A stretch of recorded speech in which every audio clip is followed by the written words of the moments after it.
కాయమెంత భయాన కాపాడినను గాని ధాత్రిలో అది చూడదక్కబోదు.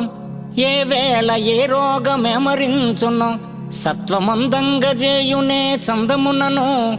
ఔషధంబులు మంచి అనుభవించిన గాని కర్మక్షీణంబైన గాని విడదు.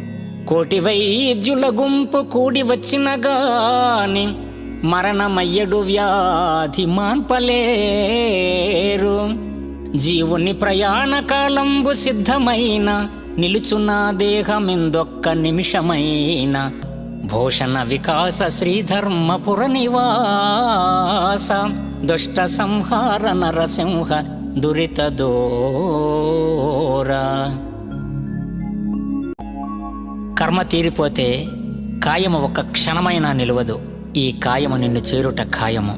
అట్టి జ్ఞానాన్ని నాకు అనుగ్రహించు తండ్రి.